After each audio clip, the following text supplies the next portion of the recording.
हम पढ़े कल के क्वेश्चनों को। छठे खेलो इंडिया यूथ गेम 2024 में राजस्थान ने 13 स्वर्ण, 17 रजत और 17 कांस्य सहित कुल 47 पदक जीतकर कौन सा स्थान हासिल किया है?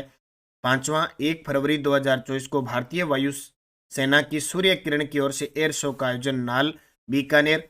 मेहमान नवाजी में दुनिया के टॉप 10 शहर में देश का कौन सा शहर शामिल हुआ है? जैसलमेर। और टॉप 10 में 9वां स्थान दिया है। प्रधानमंत्री नरेंद्र मोदी की ओर से घोषित सर्वोदय योजना के पहले चरण में राजस्थान के किन जिलों को चयनित किया गया है? जयपुर, जोधपुर और सीकर जिले को। फिर हमने पढ़ा national cooperative dairy federation of India द्वारा राजस्थान की किस संस्था को ई मार्केट अवार्ड से सम्मानित किया गया? RCDF, राजस्थान कोऑपरेटिव सहकारी है और इसकी स्थापना 1977 को हुई थी। राजस्थान के शहरी गरीब और कमजोर तबके के नागरिकों को उच्च गुणवत्ता वाली प्राथमिक सेवाएं निम्न में से किसके द्वारा प्रदान की जा रही है? जनता क्लिनिक। तो ये हमने क्वेश्चन पढ़े। इनका test daily Nanak classes app में चल रही इस टेस्ट सीरीज में होता है, डेली, वीकली, मंथली। आज आपको मंथली जनवरी महीने की पूरी बूस्टर डोज के साथ PDF मिल जाएगी, आप उसका प्रिंट निकाल सकते हैं। टेस्ट आपको 3 पार्ट में मिल चुका है, आज वीकली भी कल वाला मिल जाएगा। तो सब डेली, वीकली, मंथली PDF सब सुविधा उपलब्ध है, बस आप में पढ़ने में कमी नहीं रहनी चाहिए। पहला प्रश्न, राजस्थान के नए महाधिवक्ता नियुक्त किए गए हैं। जी बिल्कुल, सरकार का सबसे बड़ा वकील होता है, महाधिवक्ता कह दो, एडवोकेट कह दो। राजस्थान का सबसे बड़ा सरकारी वकील होता है। संविधान के अनुच्छेद 165 के तहत महाधिवक्ता के पद का प्रावधान है। और मैं आपको बता देता हूँ, पहले महाधिवक्ता RC अग्रवाल के नाम से इन्हें नियुक्त किया गया था, वो क्लियर नहीं हुआ, ठीक है, सिर्फ नाम आया था। फिर राजीव महर्षि ना अतिरिक्त बनाए गए थे, अब उन्हें भी ये चार्ज छोड़कर अब पूर्ण रूप से, क्योंकि हाईकोर्ट ने फटकार लगाई थी भी कितने दिन हो गए आपने अपना सरकारी वकील नियुक्त नहीं किया, तो राजस्थान के नए महाधिवक्ता नियुक्त कर दिए। किसको? राजेंद्र प्रसाद को। राजेंद्र प्रसाद, ध्यान रखना, राजेंद्र सिंह को जोधपुर कमिश्नरेट के पुलिस कमिश्नर नियुक्त किया, जबकि राजेंद्र प्रसाद को नए महाधिवक्ता नियुक्त किए गए हैं। MM श्रीवास्तव राजस्थान के 42वें मुख्य न्यायाधीश बन ही चुके हैं। 4 बार के कार्यवाहक, 2-3 बार मैं आपको बता चुका हूं। अब ये 42वें मुख्य न्यायाधीश बन चुके हैं और एग्जाम में पक्का है।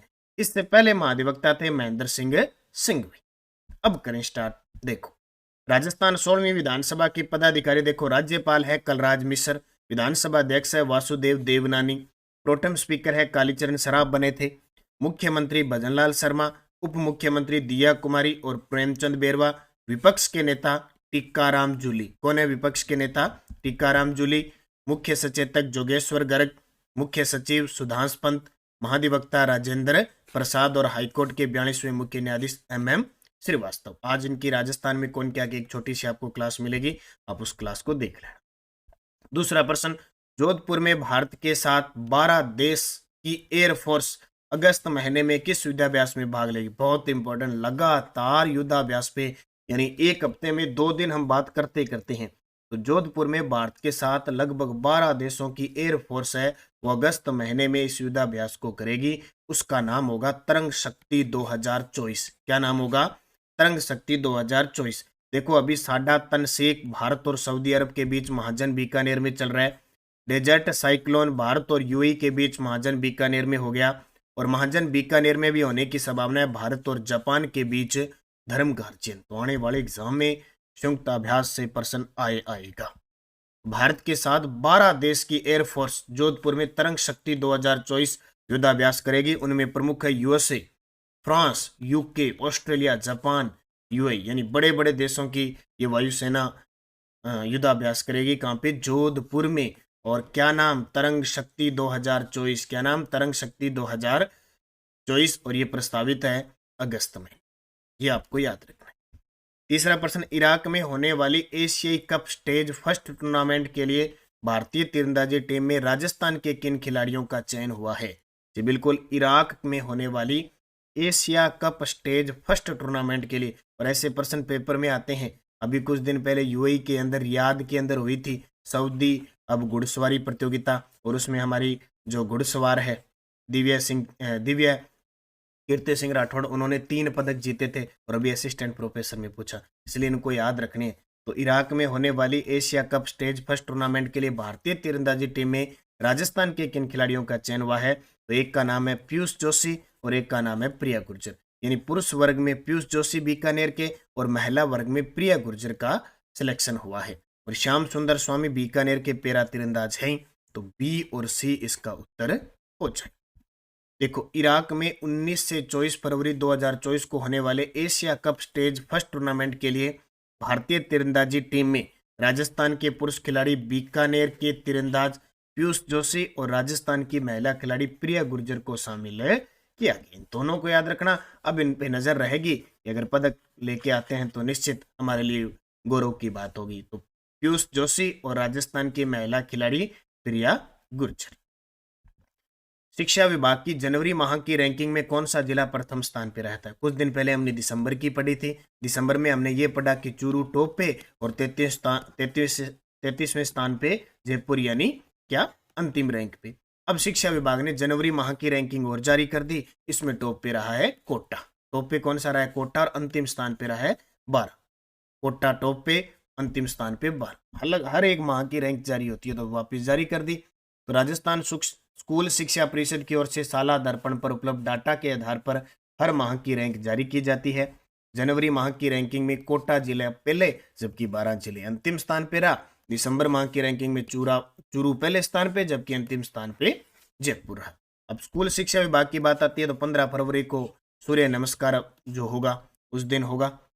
एक ये गुड टच बैड टच चला है। ऑपरेशन गरिमा, इससे पहले शतरंज वाला चला था, 19 नवंबर को रिकॉर्ड बनाया था। तो शिक्षा विभाग के द्वारा, क्योंकि शनिवार का दिन नो बैग डे होता है, उस दिन बहुत सारे नवाचार किए जाते हैं। तो अब जल्दी से बताओ, राजस्थान के प्राथमिक व माध्यमिक शिक्षा मंत्री कौन बन गए? राजस्थान के प्राथमिक व माध्यमिक शिक्षा मंत्री कौन बन गए? याद रखना है, साथ में मंत्रियों को याद रखना जरूरी है ना, क्योंकि प्रश्न तो आने हैं। राजस्थान के प्राथमिक व माध्यमिक शिक्षा मंत्री कौन बन गए? मदन जी दिलावर बन गए। ठीक है।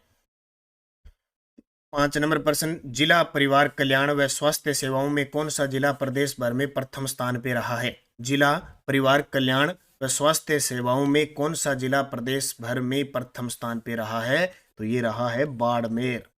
बाड़मेर की शिव तहसील से नाम आता है। राजस्थान के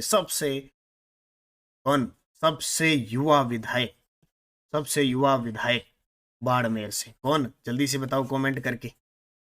इंपॉर्टेंट है ये प्रश्न, पेपर में आएगा, क्योंकि उन्होंने अमेरिका व्हाइट हाउस के द्वारा भी कांग्रेचुलेशन, बधाई दी गई थी, उन्हें सम्मानित भी किया जाएगा। परिवार कल्याण और स्वास्थ्य सेवाओं में सुधार पर बाड़मेर जिला प्रदेश भर में टॉप पे रहा है। जिला स्वास्थ्य विभाग को पुरुष व महिला नसबंदी, सुरक्षित मातृत्व सेवा, टीकाकरण, महिला सशक्तिकरण में सुधार पर किए गए कार्यों के लिए राष्ट्रीय स्तर पर सम्मानित किया गया है। जिले में 2021-22 में हुए 88.94% टीकाकरण की तुलना में 2022 में 92.74% टीकाकरण हुआ। महिला व पुरुष नसबंदी में चौहटन जो ब्लॉक है वो सबसे आगे है। चौटन गोंद के लिए प्रसिद्ध है ना। हाई वेल्थ पर बेस्ट परफॉर्मिंग हेतु राष्ट्रीय स्तर पर सम्मानित भी किया गया। इस जिले को, बाड़मेर जिले को, प्रदेश में टॉप पे रहा है परिवार कल्याण और स्वास्थ्य सेवाओं में सुधार के लिए। जब बात आती है बाड़मेर प्लस जालोर की सीमा, तो यहाँ पे एक हवाई पट्टी, अभी इमरजेंसी पट्टी का उद्घाटन किया गया है NH 925 पर। बाड़मेर से एक अलग जिला हुआ है जिसका नाम है बालोतरा, जहाँ पंचभद्रा झील चली जा उसमें गई है। जो रिफाइनरी है वो भी बालोतरा के अंदर चली गई। तो उत्तर क्या आ जाएगा? बाड़मेर। बाड़मेर में कौन सा सैन्य हवाई अड्डा है? उत्तरलाई सैन्य हवाई अड्डा, जिसे नागरिक हवाई अड्डे का दर्जा भी दिया गया। अगला प्रश्न देखो, सुरक्षित स्कूल सुरक्षित राजस्थान अभियान के बारे में सत्य कथन बताओ। सुरक्षित स्कूल रहेगा तो सुरक्षित राजस्थान रहेगा, यानी गुड टच बैड टच, यानी बच्चों को ये पता होना चाहिए कि एक स्पर्श किया जाता है वो एक अलग तरीके का होता है, गुड टच और बैड टच। ठीक है, यानी किस प्रकार किस नीयत से उन्हें टच किया जा रहा है उसके बारे में ये चीजें सिखाई जा रही है। लगातार स्कूल विभाग काम कर रहा है। तो प्रथम चरण चला था 26 अगस्त 2023 को, द्वितीय चरण चला था 28 अक्टूबर 2023 को, तृतीय चरण चला था, अब चला है 3 फरवरी 2024 को। तो उपयुक्त सभी सत्य है, बस याद रखना। सुरक्षित स्कूल सुरक्षित राजस्थान अभियान तीसरा चरण 3 फरवरी 2024 को चला है। तीनों चरण याद रखना, पेपर में कोई भी पूछा जा सकता है। 3 फरवरी 2024 को नहीं चला है क्योंकि क्वेश्चन एक साल पुराने आते हैं। जरूरी नहीं है कि आपने 3 महीने पढ़ लिए और आगे प्रश्न, कम से कम 1 साल का करंट पता होना चाहिए। और वही बात कि पता होने का मतलब ये नहीं है जीके की तरह डेली पढ़ोगे ना, तब जाके साल बाद अगर कोई प्रश्न आ गया ना आपके पेपर में तो सही होगा। अब कोई कह दे 5 दिन पेपर के रह गए, 10 दिन रह गए, मैं वहां से पीडीएफ ले लूं, मैं वहां से वो ले लूं, वो ले लूं, प्रश्न तो जरूर पढ़ लोगे, लेकिन पेपर में आ गया ना बस कंफ्यूज रहेगा, ये हो सकता है, ये हो सकता है, लेकिन दो कंफ्यूजिंग रहेगी और गलत करके आ जाओगे। ठीक है, ये जरूरी है याद करना। मान लो जैसे प्रश्न आ गया साल बाद सुरक्षित स्कूल सुरक्षित राजस्थान अभियान का दूसरा चरण कब चला, ऑप्शन आ जाएगा 25 अक्टूबर, 28 अक्टूबर, 21 अक्टूबर, 27 अक्टूबर। फिर क्या करोगे? बस इसीलिए हमने ये मुहिम चला रखी है, कौन सी? ये करंट वाली, daily test, weekly test, monthly test. ठीक है, फिर 6 माही टेस्ट भी मिलेगा, साल का टेस्ट मिलेगा, और पीडीएफ मिलती है डेली और मंथली। तब कह रहा हूँ आज से ये लोगे ना तो पूरे साल पढ़ोगे करंट, तब जाके आपकी तैयारी होगी, प्रश्न गलत नहीं होगा। प्रदेश में आधुनिकतम तकनीक वाला गेहूं का भंडारण केंद्र साइलो कहां बनाया जा रहा है? प्रदेश में आधुनिकतम तकनीक वाला गेहूं का भंडारण केंद्र कहां बनाया जा रहा है? अलवर केंद्र। ये बहुत बड़ी प्रक्रिया है और काफी चर्चा में भी है, इसको याद रखना। क्या है? प्रदेश में आधुनिकतम तकनीक वाला गेहूं का भंडारण केंद्र साइलो अलवर में बनाया जा रहा है। कहाँ बनाया जा रहा है? अलवर में बनाया जा रहा है। साइलो की क्षमता 75,000 मीट्रिक टन है। इस भंडारण केंद्र में 3 साल तक गेहूं सुरक्षित रखा जा सकेगा। इस केंद्र में भारतीय खाद्य निगम के अलवर मंडल में आने वाले 4 जिले अलवर, भरतपुर, धौलपुर, करौली के अलावा पंजाब और हरियाणा से आने वाला गेहूं भी रखा जाएगा। भारतीय खाद्य निगम 12 राज्यों में 249 स्थानों पर साइलो बनवा रही है। कितने? 12 राज्यों में 249 स्थानों पर साइलो बनवा रही है। इसमें राजस्थान में अलवर में तो बनेगा, इसके बाद गंगानगर, सवाईमाधोपुर, कोटा, बीकानेर और धौलपुर में भी साइलो बनेगा। ठीक है, गेहूं के भंडारण के लिए। ठीक है, गेहूं के भंडारण के लिए अलवर में बनाया जा रहा है। लगभग भारतीय खाद्य निगम क्या कर रहा है? 12 राज्यों में 249 स्थानों पर यह साइलो बनाएगा, और अपने राजस्थान में अलवर के बाद गंगानगर, सवाईमाधोपुर, कोटा, बीकानेर, धौलपुर में भी साइलो बनेगा। अब साइलो है क्या? है ये साइलो, देखो, बूस्टर डोज। साइलो क्या होता है? अनाज भंडारण की नई और अत्यधिक टेक्नोलॉजी है, जिसमें बिना बोरी अनाज का भंडारण किया जाता है। जैसे अपने घरों में बोरियों में रखते हैं ना गेहूं, और उसमें इल्ली वगैरह गिर जाती है, चिकन का खपरियो पड़ जाए, ठीक है, ये फिर खराब हो जाती है, आटा सा बन जाता है। तो अब सरकारें इनके पास इतना गेहूं खरीदती है और भंडारण करती है, अगर इतना खराब हो जाए तो कितना नुकसान है। तो एक नई पद्धति आई है, अनाज भंडारण की नई और अत्यधिक टेक्नोलॉजी है, जिसमें बिना बोरी अनाज का भंडारण किया जाता है। यह स्टील का ढांचा होता है, इसमें 4 बेलनाकार बड़े टैंक होते हैं। इसमें बिना बोरी के अनाज का भंडारण लंबे समय तक किया जा सकता है। ऑटोमेटिक तरीके से टैंकों का तापमान नियत रखा जाता है, जिससे अनाज खराब नहीं होता। ये होता है साइलो। अब देखो इंपॉर्टेंट फैक्ट देख लो, एक भारत ब्रांड क्या है? चावल की महंगाई रोकने के लिए केंद्र सरकार अब आटा और चना दाल की तर्ज पर भारत ब्रांड के नाम से सस्ता चावल बेचने जा रही है। सरकार ने ऐलान किया है कि वह आम आदमी को राहत देने के लिए अगले हफ्ते से खुदरा बाजार में 29 रुपए किलोग्राम के भाव पर भारत राइस ब्रांड के तहत चावल बेचेगी। साथ ही व्यापारियों को चावल के स्टॉक का खुलासा करने के लिए भी कहेगी। तो पेपर में आ जाए, इंडिया स्तर का प्रश्न है ये, भारत ब्रांड। तो भारत ब्रांड नाम से क्या बेचेगी? चावल बेचेगी सस्ते दरों पे। खिलाड़ी व उनके खेल से संबंधित असत्य बताओ। देखो, मोनिका चौधरी जूडो की खिलाड़ी है, मोनिका जाट साइकिलिंग की खिलाड़ी है, मंजू चौधरी वुसु की खिलाड़ी है, अभिनंदन खंडेलवाल कबड्डी। ये गलत है, अभिनंदन खंडेलवाल। अब जल्दी से बता दो, कुछ दिन पहले मैंने अभिनंदन खंडेलवाल का नाम लिया। अब ये प्रश्न कहाँ से आया? तो कल न्यूज के अंदर था, ये चर्चा में थी। ये मोनिका चौधरी जूडो को खिलाड़ी, मोनिका जाट साइकिलिंग, मंजू चौधरी वुसु, इसलिए मैंने दे दिया खेल खिलाड़ी बहुत इंपॉर्टेंट है। अब आपकी कितनी याददाश्त रहती है अभिनंदन खंडेलवाल के बारे में? बताओ, फिर तथ्य में मिल जाएगा आप। देखो, अभिनंदन खंडेलवाल छठे खेलो इंडिया यूथ गेम में जयपुर के अभिनंदन खंडेलवाल ने तैराकी में कांस्य पदक जीता है। मंजू चौधरी जोधपुर की है, गोवा में खेलो इंडिया वुसु लीग चैंपियन हुई, वहां उन्होंने स्वर्ण पदक जीता, और मास्को में आयोजित अंतर्राष्ट्रीय वुसु प्रतियोगिता में स्वर्ण पदक जीता था। और मोनिका चौधरी जयपुर की है, 2023 में खेलो इंडिया यूनिवर्सिटी गेम के अंदर खेलो इंडिया यूनिवर्सिटी गेम में स्वर्ण पदक जीता। और मोनिका जाट है, वो बीकानेर की साइकिलिस्ट है। ठीक है, ये आपको याद रखना। निम्न में से किसने राजस्थानी भाषा में साहित्य अकादमी युवा पुरस्कार 2023 प्राप्त किया? ये प्रश्न कल कृषि पर्यवेक्षक के पेपर में है, और आज से घोषणा की गई है, कम से कम साल हो गया इस पुरस्कार को। तो देवीलाल मैया, क्योंकि इससे पहले किरण बादल का प्रश्न आ चुका है। आशीष पुरोहित का प्रश्न आ चुका है, अब देवीलाल मैया का प्रश्न आ गया और आने वाले एग्जाम में 100% प्रश्न ये आएगा डॉक्टर गजेश सिंह राजपुरोहित। ये तो एक नहीं 2-4 पेपरों में आएगा, इतना और बता देता हूँ। ये आपके सामने तस्वीर देवीलाल मैया। देवीलाल मैया साहित्य अकादमी नई दिल्ली द्वारा राजस्थानी भाषा श्रेणी में युवा पुरस्कार 2023 देवीलाल मैया को दिया गया। रचना अंतस्रो ओल्म। पिछली साल दिया था 2022 का आशीष पुरोहित को राजस्थानी युवा पुरस्कार। देखो क्या होता है, केंद्रीय साहित्य अकादमी पुरस्कार देती है टोटल 24 भाषाओं में, 22 भाषा जो संविधान की अनुसूची में है, 2 एक इंग्लिश और एक राजस्थानी भाषा को जो शामिल है उनको देते हैं। अलग अलग श्रेणी में दिया जाता है। इसमें जो मुख्य पुरस्कार होता है साहित्य अकादमी पुरस्कार, उसमें 1,00,000 रुपए होते हैं, बाकी दोनों में 50-50 हजार, यानी 3 प्रकार के पुरस्कार हैं। एक तो मुख्य पुरस्कार, एक बाल साहित्य पुरस्कार और एक युवा पुरस्कार। तो देवीलाल मैया को दिया गया है युवा पुरस्कार। इसको युवा पुरस्कार देवीलाल मैया को। रचना अंतस्रो ओल्मो। और किरण बादल को मिला था, किरण बादल को राजस्थानी बाल स्मरण पुस्तक टाबरारी दुनिया के लिए बाल साहित्य पुरस्कार में।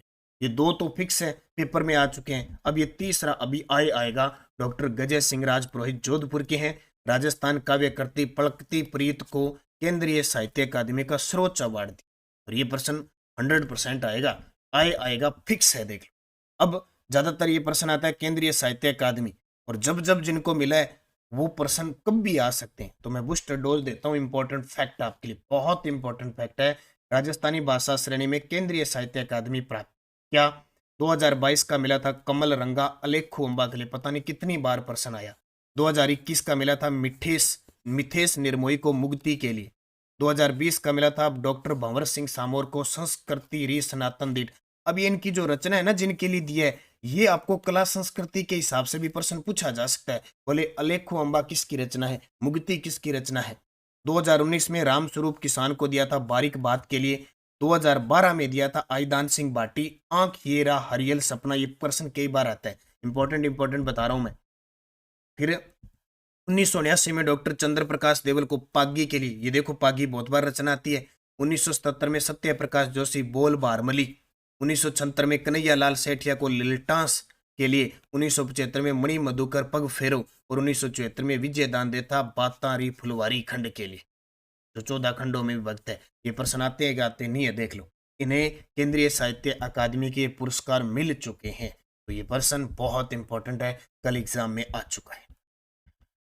तो ज्वाइन कर लो सारे विद्यार्थी। कल मैंने Nanak classes Shiv sir Telegram पे कृषि पर्यवेक्षक में आए हुए राजस्थान जीके के सारे प्रश्न डाल दिए। कल करंट के 2 ही प्रश्न आए थे। एक तो ये प्रश्न आया था, एक प्रश्न ये आया था कि जो सुंदरकांति जोशी पुरस्कार है वो किस क्षेत्र में दिया जाता है, महिला क्रिकेटर को दिया जाता है। और एक वो पर्यटक वाला आया था, पर्यटन वाला, ठीक है, किसके साथ समझौता है। वो उसने ये नहीं लिखा कि समझौता 22 का कह रहा है 23 का। अगर वो 23 का कह रहा है तो वो उसने सिंगापुर के साथ भी किया था, स्विट्जरलैंड के साथ भी किया। क्या उत्तर माने। एक प्रश्न आया हुआ था जीके का, उदयपुर की लड़ाई कब हुई। अब ये उदयपुर की पता नहीं कौन सी लड़ाई आ गई। तो एग्जामिनर खुद देखो कैसे प्रश्न देता है। और ऐसे प्रश्न ये वो होते हैं, अपवाद होते हैं, उनको छोड़ने होते हैं 2-4 प्रश्न। तो टेलीग्राम ज्वाइन लो, वीडियो के डिस्क्रिप्शन में लिंक है, ताकि आपके पास कोई भी सूचना है वो मिल जाए। पिछले वीडियो का क्वेश्चन था जोधपुर कमिश्नरेट के पुलिस आयुक्त कमिश्नर नियुक्त किए गए। आप सभी का बहुत ही शानदार जवाब था राजेंद्र सिंह। क्या था, राजेंद्र सिंह। अब आपके लिए क्वेश्चन, छठे खेलो इंडिया यूथ गेम 2024 में राजस्थान ने कुल कितने पदक जीते।